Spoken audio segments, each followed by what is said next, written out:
और संदीपन के यहाँ विद्या अध्ययन कर रहे थे दोनों भाई, बड़े ही मित्र थे हमारे। लेकिन एक दिन गुरु माता ने पास बुलाया, बोले सुदामा, गुरु मैया बोली सुदामा क्या इधर आइयो सुदामा, कछु बात है इधर आइयो सुदामा, कछु बात है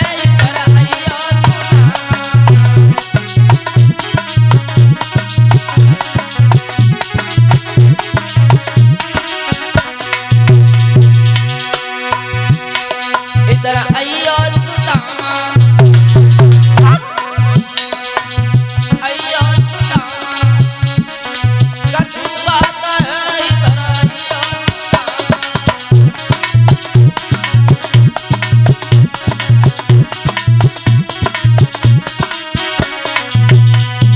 पास बुलाया, जवाब दिया सुदामा आज तुम एक काम कर दो।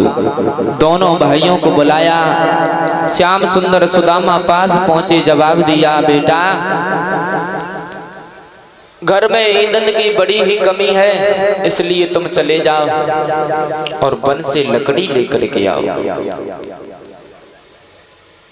श्याम सुंदर ने देर नहीं की, भैया सुदामा को साथ में लेकर के चले।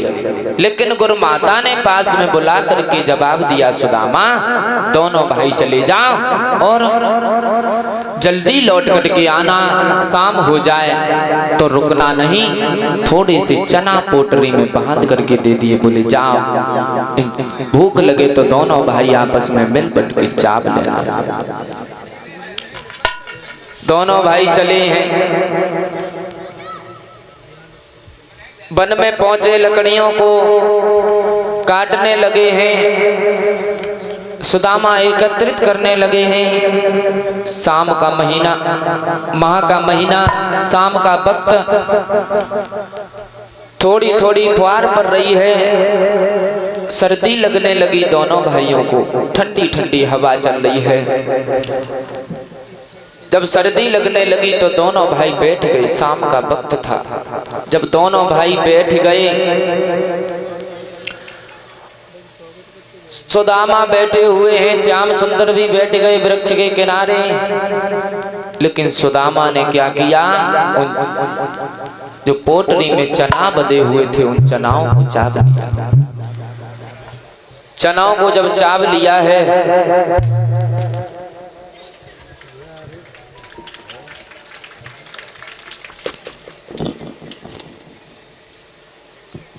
कोई बात नहीं,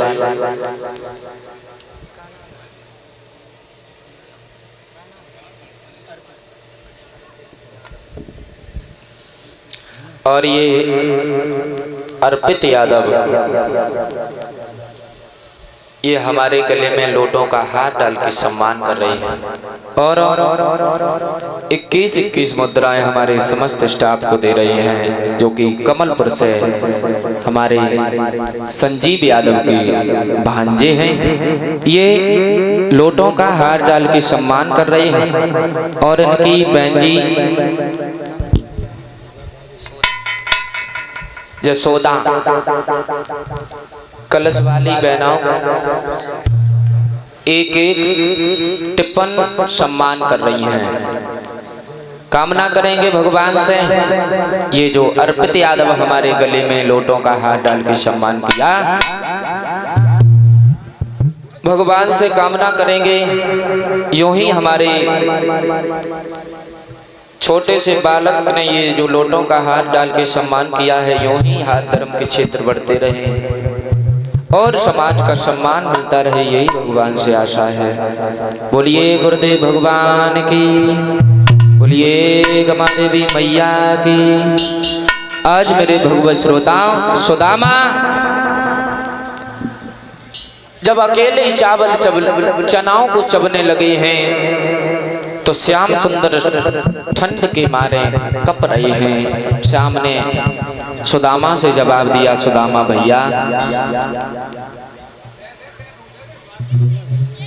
हमें लगता है कि कुछ तुम खा रहे हो, सुदामा कहने लगे नहीं भैया,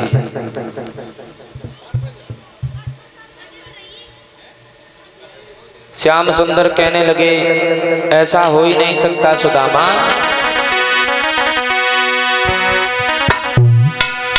मोहन ने कट कट शब्द सुना, बोले भैया क्या खाता है।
मोहन ने गट गट शब्द सुना, बोले भैया क्या खाता है।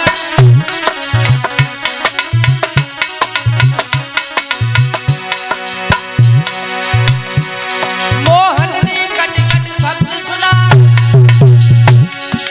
बोले भैया क्या खाता है। कछु होई तो निगमो को दे दे, कछु होई तो निगमो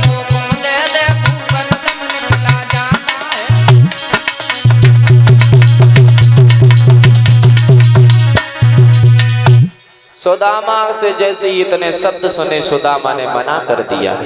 बोले भैया क्या रखा है इस जंगल में, सर्दी के मारे दांत बज रहे, कुछ नहीं है भ्राता।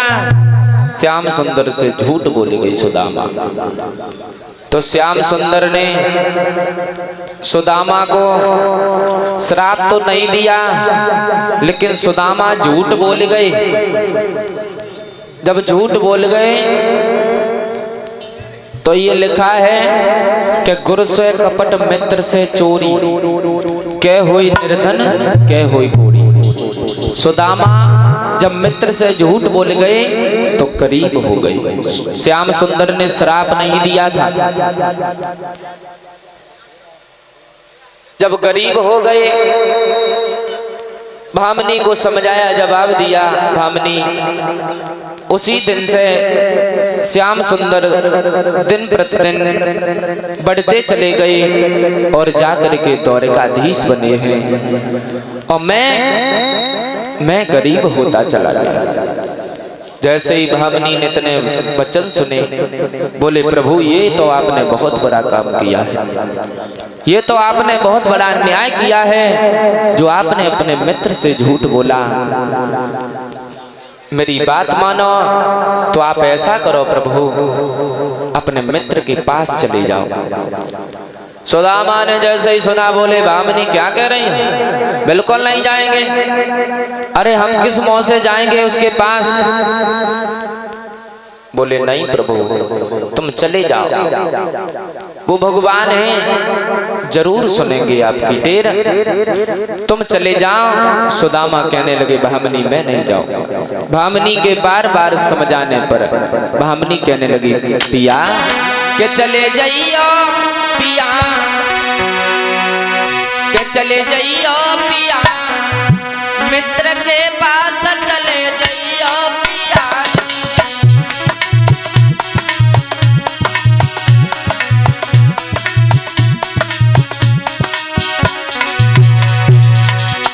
चले जाइयो पिया मित्र के पास चले जाइयो पिया।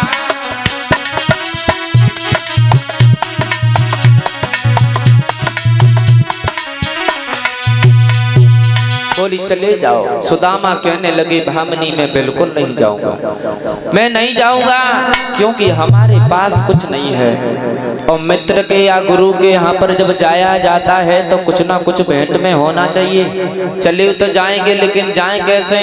खाने तक को भोजन नहीं है, भेंट में क्या लेकर के जाएं? सुशीला कहने लगी प्रभु अगर ये बात है तो कोई बात नहीं, थोड़ी देर के लिए रुको, मैं अभी कुछ न कुछ इंतजाम करके ला रही हूँ। पड़ोसन के पास पहुंची, जवाब दिया बहन हमारे पिया अपने मित्र से मिलने के लिए जा रहे हैं, कुछ हो तो हमें दे दो। एक घर मांगा, दो मांगा, लेकिन जब तीसरे घर में पहुंची है तो सुदामा के लिए थोड़े से सुशीला ने चावल ले लिए। जब चावल मिले पोटली में बांध करके और सुदामा को दे दिए। बोले चले जाओ प्रभु, चले जाओ और जल्दी लौट करके आना। भामिनी के कहने पर चले हैं। सुदामा पैरों में चप्पल नहीं है, फटे हुए वस्त्र पहने हैं, गरीबी का हाल है, बड़े आगे। और आगे जब चलते रहे, द्वारकापुरी बहुत दूर थी, और जैसे ही सुदामा आगे बढ़ते चले गए, रास्ते में जा रहे थे तब तक सुदामा को पैरों में छाले पड़ गए। जब पैरों में छाले पड़ गए, सुदामा पर चला नहीं जा रहा। सुदामा कहने लगे बारे कन्हैया अब क्या करें? चले हैं सुदामा क्या मोए नारी सुशीला ने भेजो है सुने सामरिया।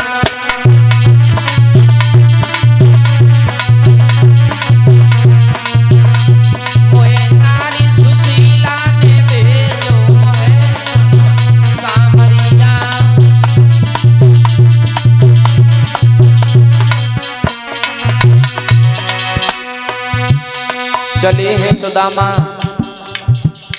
पैर में चप्पल नहीं है, बीमारी नहीं है, मोए नारी सुशीला ने भेजो है सुने सामरिया।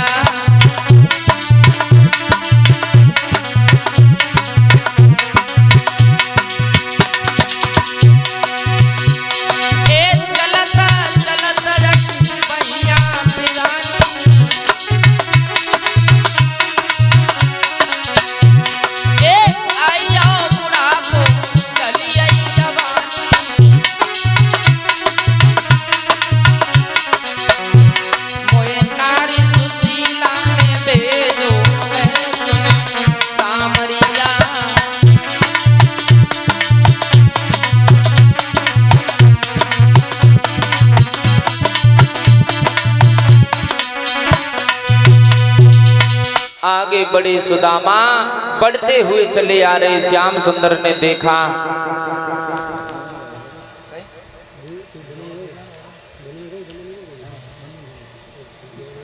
श्याम सुंदर ने देखा है कि हमारे मित्र आ रहे हैं। मित्र बड़े परेशान हैं। सुदामा कुछ देर तक चलते रहे, वृक्ष की छाया में बैठ गए, गीत गा रहे हैं, सोए गए। और जब सो गए तो श्याम सुंदर ने योग माया के द्वारा सुदामा को द्वारकापुरी में बुला दिया। और जैसे ही द्वारकापुरी में पहुंचे, सुदामा हाथ में लाठी लिए हुए हैं, फटे पुराने वस्त्र पहने हुए हैं, पैरों में जूता चप्पल नहीं है। अब तो सुदामा जैसे ही द्वारकापुरी में पहुंचे और जैसे ही द्वारकापुरी में पहुंचे, अब श्याम सुंदर से कैसे मिले सोच रहे खड़े। तब तक देखा ग्वाला आया, पूछा, बोले हमें श्याम के यहाँ जाना है, कन्हैया से मिलना है। जवाब दिया चले जाओ, ऊपर जाकर के सीधे चले जाना, ये भगवान श्याम सुंदर का ही भवन बना है। सुदामा चले, जाकर के पहुंचे हैं जहाँ पर द्वारका के महाराज श्याम सुंदर का महल का जो दरवाजा लगा हुआ है वहीं पर द्वारपाल खड़े हुए थे। जैसे ही कन्हैया को आता हुआ देखा, कन्हैया सोचने लगे हमारे मित्र आ रहे हैं, बैठे हुए हैं। तब तक सुदामा द्वारपालों के पास पहुंचे, जवाब दिया भैया हमें श्याम से मिलना है। द्वारपालों ने एकदम से फटकार दिया, बोले चले जाओ यहाँ से, यहाँ कोई कन्हैया नहीं रहता है, मना कर दिया। सुदामा कहने लगे द्वारपालों,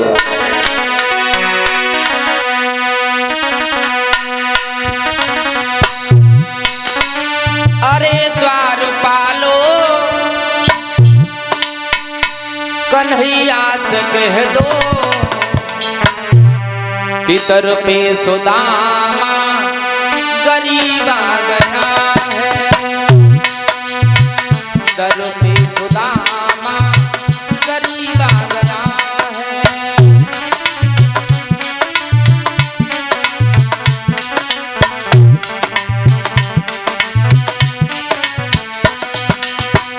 सुदामा कहने लगे द्वारपालो, अरे द्वारपालो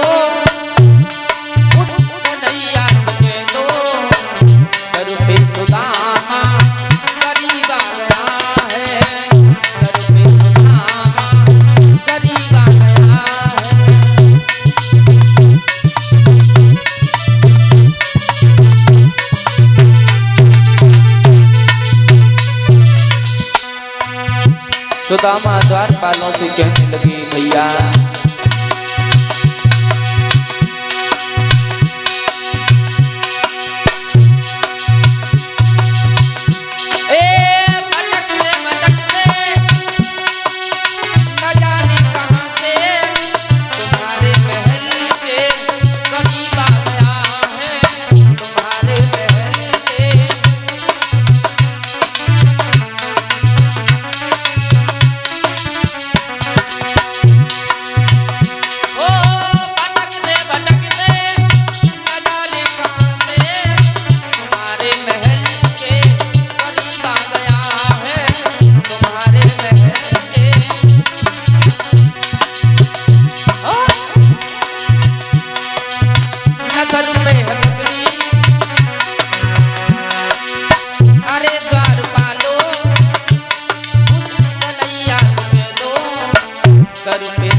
द्वारपालों से जैसे ही श्याम सुंदर ने कहा,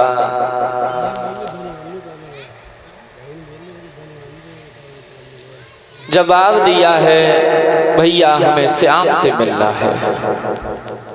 तब तक श्याम सुंदर ने उधर से आदेश कर दिया है, बोले आने दो। श्याम सुंदर के पास में सुदामा पहुंची। जैसे ही सुदामा को देखा, एकदम से सीने से लगा लिया, बोले भैया इतने दिन तक कहाँ रहे तुम?